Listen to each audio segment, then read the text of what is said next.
एक बार की घटना है।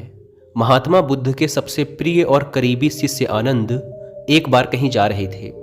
तभी रास्ते में उन्होंने देखा कि एक अधेड़ उम्र का व्यक्ति एक चट्टान के ऊपर बैठकर रो रहा है। यह देखकर आनंद वहीं रुक गए और उस व्यक्ति के पास जाकर उसके दुखी होने का कारण पूछा। वह व्यक्ति अपने आंसू पोंछते हुए बोला, मैं यहीं पास के ही गांव का रहने वाला एक बदनसीब व्यापारी हूँ। मैं जो भी काम करता हूँ वह बिगड़ जाता है। व्यापार के चक्कर में मैंने अपनी माँ और पत्नी के गहने गंवा दिए, अपने परिवार को खो दिया और यहाँ तक कि अब तो मेरा घर और खेत भी गिरवी पड़े हैं। मुझे तो लगता है कि मेरी किस्मत ही खराब है। उस व्यक्ति की बात सुनकर आनंद बोले, तुमसे किसने कहा कि तुम्हारी किस्मत खराब है? जरा मैं भी तो जानूं कि तुम्हारी किस्मत में क्या खराबी है। व्यक्ति बोला, पहले मैं खेती करता था, लेकिन हर साल उसमें घाटा होता था। कभी सूखा पड़ जाता तो कभी ज़्यादा बारिश से फसल खराब हो जाती, कभी आवारा पशु फसल को नुकसान पहुंचाते तो कभी कीड़े मकोड़े और बीमारियां फसल को बर्बाद कर देते। खेती से मेरे परिवार का गुजारा ठीक से नहीं चल पा रहा था, जिससे परेशान होकर मैंने खेती करना छोड़ दिया और व्यापार करने का निश्चय किया। मैंने पत्नी के गहने बेचकर अपना व्यापार शुरू किया, लेकिन मेरा व्यापार नहीं चला। शुरू में तो मेरे परिवार वालों ने थोड़ी बहुत मेरी आर्थिक मदद की, मेरा साथ दिया, लेकिन जैसे जैसे मुझे नुकसान होने लगा मेरे परिवार वालों ने भी मेरा साथ छोड़ दिया और मुझसे दूर हो गए। अब तो वो मुझे देखकर अपनी नज़रें फेर लेते हैं और मुझे ही अपने परिवार की गरीबी और दुर्दशा का जिम्मेदार ठहराते हैं। अब तो मुझे अपना जीवन ही व्यर्थ लगने लगा है।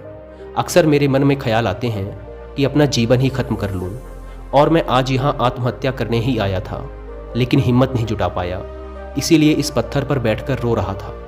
दूसरी तरफ मेरा एक मित्र है, हम दोनों ने एक ही साथ व्यापार शुरू किया था, लेकिन वो आगे बढ़ गया और मैं पीछे रह गया।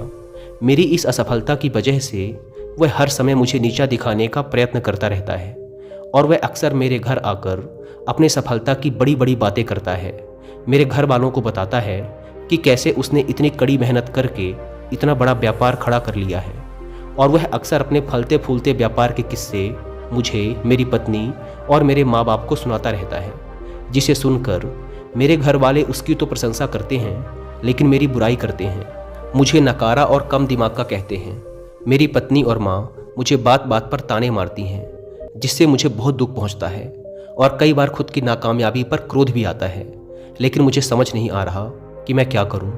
यह सुन भिक्षु आनंद ने पूछा, तुम्हें किस बात का दुख होता है, अपने असफल होने का या फिर मित्र के सफल होने का? सवाल सुनकर वह व्यक्ति एक पल के लिए सोच में पड़ गया, फिर बोला, अगर सच कहूँ तो मुझे अपने असफल होने का उतना दुख नहीं होता जितना कि मित्र के सफल होने का होता है।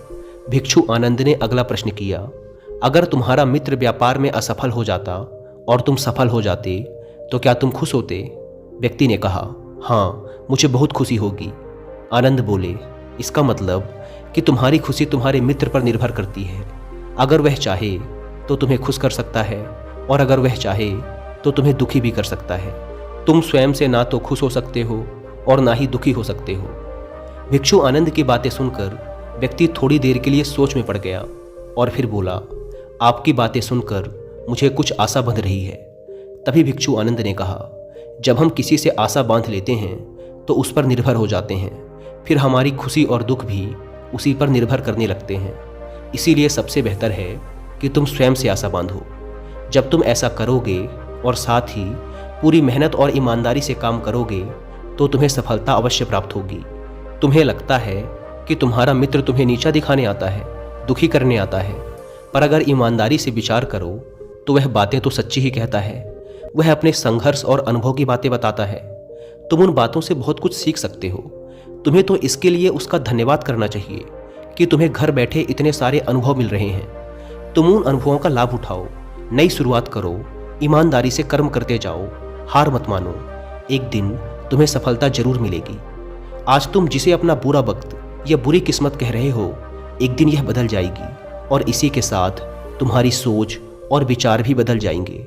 और देखना, जब तुम्हारा अच्छा समय शुरू हो जाएगा तब तुम्हारा मित्र भी तुम्हें अपनी सफलताओं की कहानियां नहीं सुनाएगा, तब वह तुम्हें अपनी असफलताओं और परेशानियों की बातें सुनाएगा, ताकि तुम उसकी बातें सुनकर भ्रमित हो जाओ, तुम्हारा आत्मविश्वास डगमगा जाए और तुम गलत निर्णय ले सको।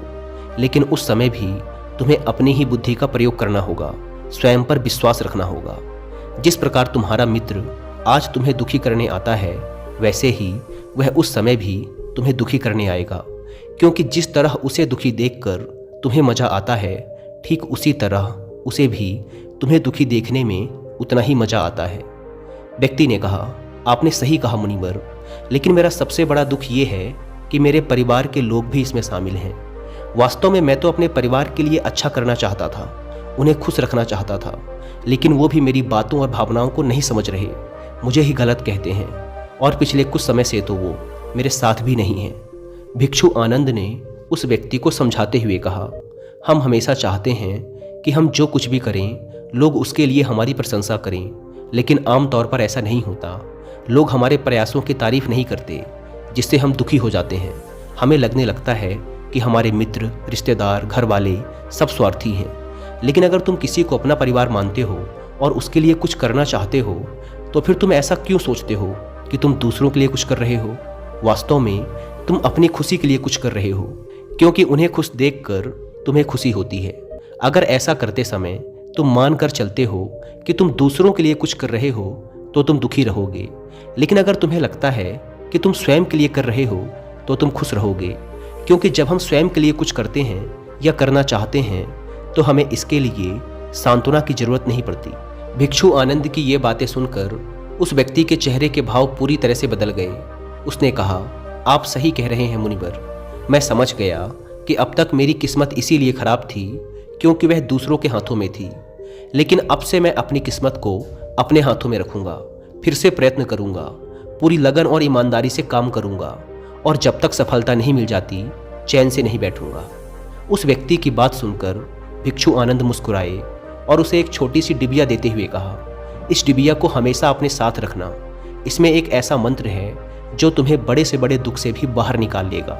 लेकिन इस डिबिया को तभी खोलना जब तुम्हारे सारे रास्ते बंद हो जाएं, कोई उम्मीद नजर ना आए और तुम्हें लगने लगे कि सब व्यर्थ है, यह दुनिया व्यर्थ है और यहाँ रहना भी व्यर्थ है। व्यक्ति ने भिक्षु आनंद का धन्यवाद किया और उस डिबिया को लेकर अपने घर वापस आ गया।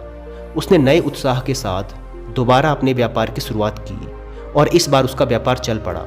अपनी मेहनत और लगन के बल पर बस कुछ ही सालों में वह एक बड़ा व्यापारी बन गया। उसके परिवार वाले भी उसके साथ आ गए और उसका जीवन बहुत ही सुख शांति और समृद्धि के साथ बीतने लगा। लेकिन समय और किस्मत के खेल को आज तक ना कोई समझ पाया है और ना कोई समझ पाएगा। ये सदा एक जैसा नहीं रहता, यह बदलता रहता है। उस व्यक्ति के जीवन में भी बदलाव आया। वह व्यक्ति जिस राज्य में रहता था, उस राज्य पर पड़ोसी राज्य के राजा ने हमला कर दिया। उस हमले और लूट मार में उस व्यक्ति का सारा धन भी लूट लिया गया। उसकी दुकानें और घर सब जला दिए गए।